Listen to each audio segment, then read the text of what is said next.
Xoşku birayên delal guhdarên ezîz. Beriya dest bi podcastê bikim, dibêjim ku ji bîr nekin bibin abone û van podcastan belav bikin. Guhdarên êja. Kurdên sed salin dibin desthilatdarî û zilma rejîma Îranê de ne, dîsa li ser peyanin. Dîsa dibêjim, lewre ji serê sed salan bîstan heya îro, car caran hinek navber û şikestin çêbûne jî berxwedana gelê Kurd li Rojhilatê Kurdistanê berdewam e. Di îlona 2022 da li ser kuştina keça Kurd Jîna Emînî, Kurdên Rojhilat dîsa rabûn ser peyan û bênavber bi mehanin li ber xwe didin û bo mafên xwe û azadiya welatên xwe Kurdistanê tê dikoşin. Bêguman ev serhildan û berxwedana Kurdan ne bî bingeh e, xwedî sûd û çavkaniyên sed salan e. Loma dîrokek wan heye. Yek ji rûpela dîroka berxwedan û serhildana Rojhilatê Kurdistanê ya birûmet jî avakirina Komara Kurdistanê ya Mihabadê ye. 22 Çileya 1946 da bi pêşengtî û serokatiya Qazî Muhammed Komara Kurdistanê hatibû îlan kirin. Mixabin Komar xwedî temenek dirêj nebû, gelek sedemên wê hene, lê bi kurtasî mirov dikare bibêje ku him pêvajoya avakirina Komara Kurdistanê, him pêvajoya rêvebirtina Komarê, him pêvajoya têkçûna Komarê, him jî piştê têkçûyîna Komarê bo gelê Kurd û têkoşîna wê tije dersin, ku divê neteva Kurd ji vê dîrokê û tercübeyan dersan bigire. Berê piştî têkçûyîna Komarê pêşeva Qazî Muhammed, Sadık Qazî û Seyfî Qazî hatin îdam kirin. Gelek kesê din jî bi zilm û zorê hatin ceza kirin. Kurd hîn jî dibin zor û zextiyan de ne û xwedî maf û azadiya xwe nînin. Loma îro jî bi mehanin li gel gelek berdelên giran jî li ber xwe didin. Rast e, rejîma Qazî Muhammed îdam kir 1979 da têk çû. Şûna wî 40 salan zêdetir e rejîmekî îslamî ya hov heye li Îranê. Lê di warê siyaseta dijî Kurdan da tu cudayî çênebû. Wek sed salanin heman kuştin, înkarkirin, qetliyam li ser Kurdan reva dibînin û bi cih jî tînin. Loma berxwedan û serhildana Kurdan a îro jî wekî ya dema Komara Kurdistanê pîroz û mafdar e. Lê wekî min gotibû, têkoşîna Kurdan a îro heye û her wiha têkoşînên li perçeyê dinê Kurdistanê jî divê ji tecrübeya Komara Kurdistanê ya Mihabadê dersan hilbigirin. Piştî van gotinan, dixwazim di vî podcastê de bo münasebeta selvegera avakirina Komara Kurdistanê heypêvînek gelek taybet û bi qîmet bi we re parve bikim. Xanima pêşeva Qazî Muhammed Mîna xanim di sala 1987 da di salvegera Komarê de ji Rojnameya Kurdistan Presê re axivî bû. Mîna xanim di vê heypêvînê de şahîdiyên xwe yên gelek taybet û girîng parve kiriye. Min vê heypêvîna bi Tirkî hatibû çêkirin, bo we heya ji destê min hat wergerand Kurdî. Her wiha ez ê orîjinala heypêvînê bi Tirkî jî li ser Radyo NFê belav bikim. Dîsa dixwazim bibêjim ku ez ê vê heypêvînê bo bîranîna Jîna Emînî û jin û mêrên li Rojhilat li ber xwe didin û berde didin bi we re parve bikim. Berê dest bi gotinên Mîna xanimê bikim û bê navber ez ê bo we neqil bikim. Mîna xanim wiha axiviye. Roja Komara Mihabadê hate îlankirin, milletê Kurd hemû eşîrên Kurdan li qada çarçira kom bibûn. Mihabad cara yekem bo şahî û bûyerek wiha şahîdî dikir. Roja Komar hate îlankirin, li gelê li qadê kom bibû ji Kurdistana Iraqê Mele Mustefa Barzanî, İzzet Abdulaziz, Mustefa Xoşnav, Mîr Heç ji Kurdistana Tirkiyeyê zilamek, bo temsîla Kurdistana Sûriyeyê jî Qadrî Cemîl Paşa û serokên siyasî yên din hezir bûn. Mixabin ji ber ku îkameya bi zorî İhsan Nûrî Paşa di vê roja bêhempa û dîrokî de nehatibû Mihabadê. Ango dewleta Îranê wek ceza li ser İhsan Nûrî Paşa mecbûrî îkamet kiribû, loma nikaribû wir biterkîne. Wê demê ez seroka Yekîtiya Jinên Kurd bûm. Jinên ji Mihabadê û ji dewerên dinên Kurdistanê hatibûn jî wê rojê li çarçirayê kom bibûn. Gel ji ber şabûnê difiriya.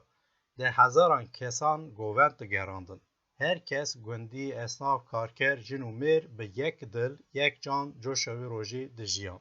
Şehîd Qazî Muhammed ala Kurdan kişand ezman. Piştî Komar têk çû jî li heman cihê hate darvekirin.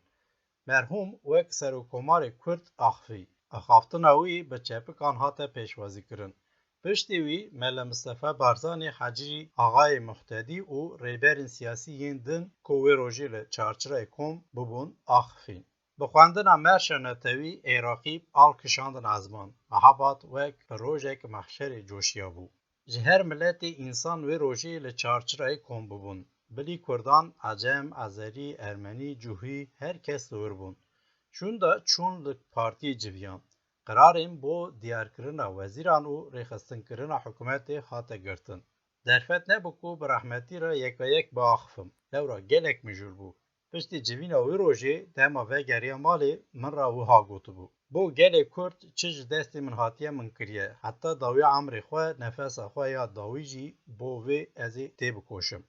او مرووک گلک مزن بو. لسروان گوتنا مینا خانم دگری او هوها بردوام دکه وی آنگو قاضی محمد من را وها گوت. آرمانجا من دیتنا آزادیا evgeli mazlume ku çar perçeyan hatine belav kirin. Hiç ne fikri bim ku bibim serokomar jî. Lê min bo vê peyvîrê layık dîtin. Ji bo layıqê milletê Kurd bibim ez ê jî bixebitim. Êdî dest bi rêxistina dewletê û hikûmetê kiribûn. Metbaa hatibû avakirin. Weşanên Kurdî dihatin weşandin çapkirin. Li Mehabadê û bajarên din bi tevlûbîna rehmetî dest bi kampanyaya perwerdeya Kurdî kiribûn. Sînemayek nû hatibû avakirin. Hemû qezenca sînemayê bo mesref û perwerdeya zarokên feqîr û xizan dihatin xerckirin. Du sê caran bo seferberiya perwerdeyê mîtîng hatin darxistin. Bi van çalakiyan bo perwerdeya zarokên xizan pere hate komkirin. Bo pêşmergeyan aşxaneyên mezin hatin avankirin. Wargeh, cil, çek û teçhîsatên pêşmergeyan hate temînkirin. Rêxistinek bi navê Xorsirê Qazî hatibû avakirin. Ew rêxistin bo asayîşa bajar berpirsiyar bû. Bo jinan dibistan hatibûn vekirin. Jinên nizanibûn xwandin û nivîsandinê dihatin hînkirin.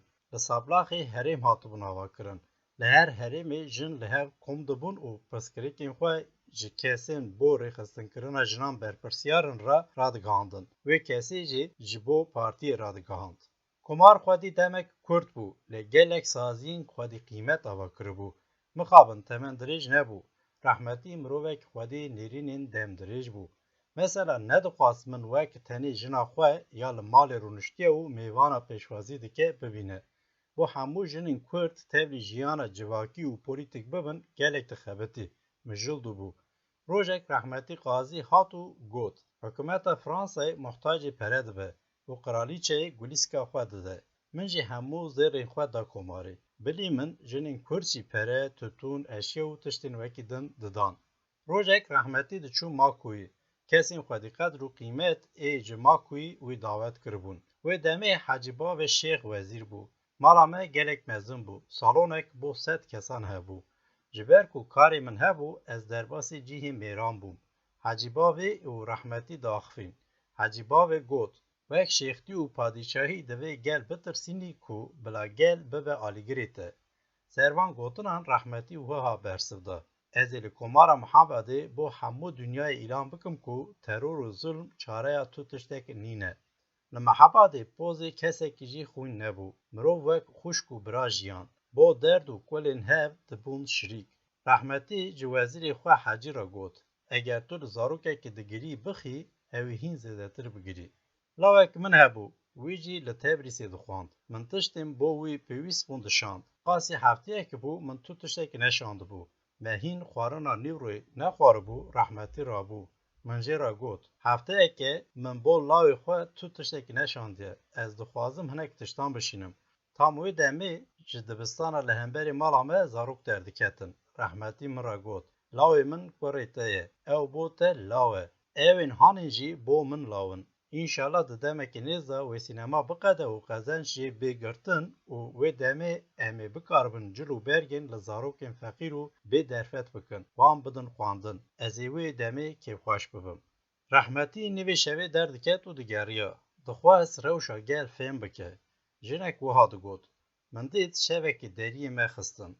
Kesê li derî xistibû serokê Kurd ê komarê bû. Xwediyê malî İbrahîm Şemzîn e û hîn jî dijî. Serokê komarê ku bi çek û silahan hate hindir. Ji min xwarin xwast. Min jî xwarin çêkir. Bi noşîcanî xwar. Ya Rahmetî mirovek wisa bû. تکیلین گلک گرم دناو جنان دا هبو. پروردهکرنا زاروکان، هینکرنا خواندنی و نویساندنا یا جنان خوارنا پیشمرگیان تم ام لسر وان مجاران دا اخفین. روژک ازی بچیاما دیتنا برازی رحمتی یه نو هاتبو دنیای حسن قاضی. مرحوم جی بمرهات. دم امدچون ریدا راستی وزیر میرزامینا شریفی هاتن.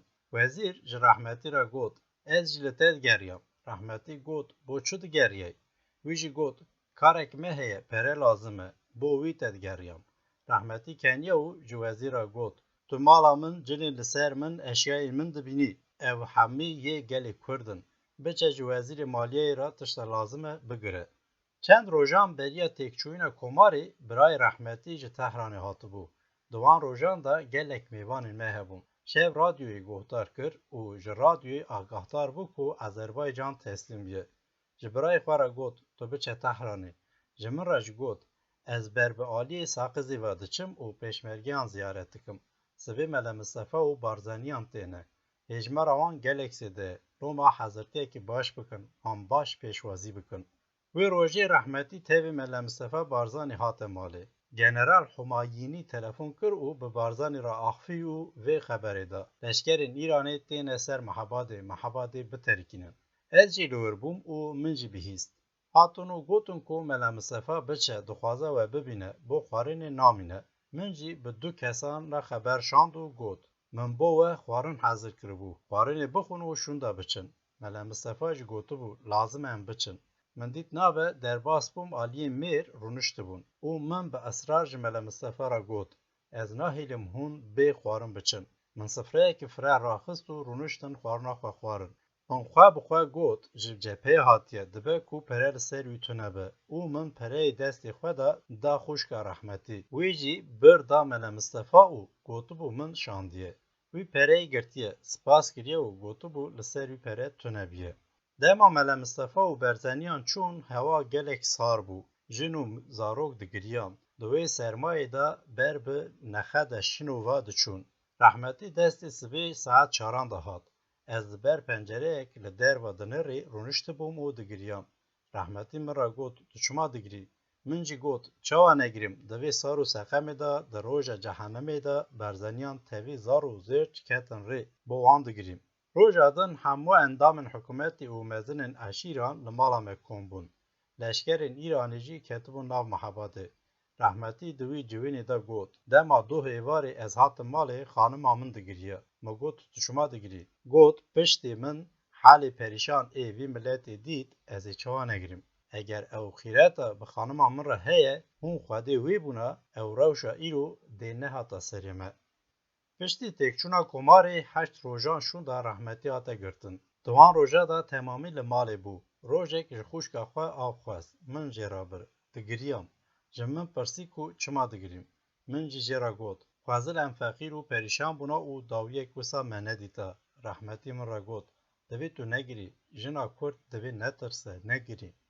دما لشکرین ایران هاتن والی محباد سعید پیرا رویا بو و شناوی دولت ایرانی سرتیب مظفری وظیفه دار کربو. کسک جه قرصورا قاضی بو کو پاراستنا باجر وظیفه دار بو دچه و معاش خود خوازه. مظفری جرا دبیجه از حقیقتا نادم. ظلام هاتو بو جه قاضی را گوتو بو.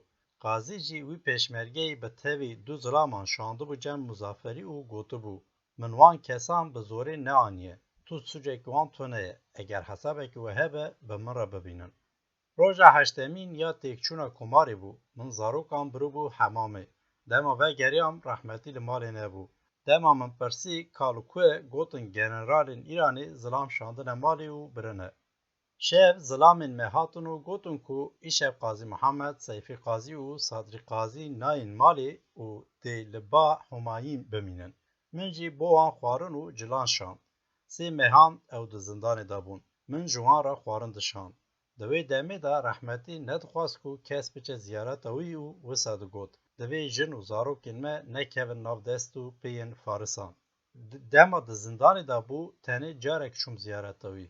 او کسین جی قاضی وان را خوارن دبرن کچا من آهین همبزی من دابو و کوری من بخوارا دبرن. خوشکاوی یا مزن جی دو جاران چو زیارته. روژک من لمیج دکر. وی چاغی مام عبدالله هاتو جمن جلین پاکش بو رحمتی خواست. من پرسی کاچه دکه. من را گوت قاضی برنه حمامه لوما جلین پاکش لازمن. من merak کر. به merak مام عبدالله پرس کر. هین دو چو بو حمامه بو چی رو دیسا دبن. مام عبدالله جی به حالک گلک راحت گوت. هر حال بو دسمی جیه آنجی دبه کو قریش بیه. و روشامن هین زیدتر دناو گمانان دا هیشت. من به برسوا مام عبدالله باور ندکر. من جی راجی گوت او من خواست پیر هرمو جلا ازی ببم. لی مام عبدالله تو آوای ند خواست ازی پیرا بچم زندانه. لی من برخودا او من جلی پاخش به مام عبدالله را بر. به مرا دیا حسن قاضی جهاد. رحمتی تاوی نوبدران درکت دروا. نوبدران بو ما گلک ریزدار بون. تمامن قاضی دید همان گریام. لمن زور یو گوت تو چما دیگری دوی جنا کرد نگری من ایدام دکن از وی باش دزانم دوی تو جی وی بزانبی لی نگری او هیچ لجنا کرد نایه دما د زندان دا بو امریکی هاتون زیارت اویو تکلیف گوها جرانی بون اگر تو ببی آلیگری ما دیسا دکاری ببی سروکی کمارا کرد نهاجی دکاری پارتی دامزرینی او هماجی دکاری ببی سرو کمار قاضی جی وی برسوی دا بو از کرک سقط کردستانی به کادیلاکا امریکی ناگوهرم از به ملت کرد رامه نه به کسی دن را پشرا رایدرین ایرانی خواستن ورنجمه او هر دو کسین لسر ناو حکومت ایرانی خواستن به مرا هدیتن بکن سرگو شریفی و سروان مساوات بون او کس هاتن جمعه و گوتن حکومت بو وکیلتیا قاضی ما وظیفه‌دار کریه امیوی بپارزن لو من پرد خوازن من وها برسب داوان به من را هیچ پره تونه کو بدموه وانجی به اصرار گوتن که او به پره دنگ ناکن لسر وی من هیچ نزانه بو قاضی وان سلامان دخوازه ام ناخوازه لی من تاپین مالی جهنک ناسان را شاند و آلیکاری خواست جزاقت حکومت ترسیان او تو آلیکاری نکرن زیرین خوشکا مزن آ قاضی هبون ما قرار ستاند کو وان زیران بفروشن و دمی لمحاباد جهو و ارمنی هبون مخواست زیران بفروشن کسک جهو کو گلک زنگین بو گلک زمان بری آواکرنا کماری قاضی عراضیه که گلک مزن بو جهو حیبه کربو وانجی لسر و عراضی گورستانه که مزن آواکربون دما چون مالا وی جهوی کو ام ده قادا چارچرای ده درباست بون وی دمی مدید کو هنک وی دا قاضی و حوالی نوی ل اتوبیزک سوار دکن و خدا عالیک کو بلا منه بینن و ملوان مذکر لشکرک وک به حقارت چه قاضی را قیریه بلز بن زو لسیاره سوار ببن قاضی گلک هرس ببو و به دنگک بلاند وها گود هون دخوازن چه بکن هم مدینن ور هم جی لمه حقارت دکن ام جی جزاین هون بدن من ناترسن لی هون نکارن لمه حقارت بکن وسا وان سواره سیار کرن و برن ام جی دیسا کتن ری ممالا جوهی دید از بخوا پر آخفیم گلک با آوه خوش me پیشوازی کرو همه خبر بو برای خوشان 10,000 تومن دانمه جهو مروه که مرد و نترس بو ندخواست زیران جمه بگره من گلک اصرار کرد لیوی پره هم ددا و زیران ندگرد من جی پره هم نگرد و به اصرار تفگریم داوی دا من ظلام رازی کرد me pere هم da parezêran hiç xebera merhûm jî tune bû roja dadgehê rehmetî hiç firsat neda kesî û gelek bi cesaret û paxrewanî parastina xwe kir û li ser her kesî jî bandor hîşt rehmetî rastî jî mirovek gelek netirs û biqabiliyet bû mirovek ronak bû hiç li Ewropayê perwerde nedîtibû lê dîsa jî şeş zimanan dizanibû wan rojan xew nediket çavên min nikarbûm razama şevek di saetên dereng da ku ez hiç nerazibûm cîda li derî xistin kesê saetên dereng de hatibû birayê min fetah bû serê xwe li diwaran xist û giriya got mala me wêran bû min fehm kir ku qazî îdam kirine min zarokan girt û çûm goristanê temamî mehebatê li wir bûn wek mehşerê qelebalix bû ez rûnim û sed salekî jî derheqê wî de bibêjim nikarim xilas bikim wek helbestvan hêmîn gotibû ew bû neteva Kurd gandî bû lê neteva Kurd bû wî ne hîndî bû rastî jî rewş ev e Serokkomarê ewil ê Komara Kurdan Qazî Mihemed dema li ber bendê îdamê bû wiha qêriya bû dê azadî tu carê neyê tune kirin hûn Mihemedekî dikujin lê di nav Kurdan de bi sedan Mihemed hene Belê guhdarên delal û ezîz gotinên mîna qazî wiha bûn مینا خانم 39 سالان پشتی ایدام کرنا پیشوا قاضی محمد 17 سبات 1998 لمحاباد چو سردروانی خو روحی مینا خانم قاضی محمد و همو جانگورین کردستان شاد ببن جهوان جنت به داویا پودکاستی دا دخوازم دیسا به بیر بینم کاج کرما خوارا دستک بدن ببن آبونه و وان پودکاستان بلاو بکم جنها و زور سپاس ببینن دناو خیر و خوشی دا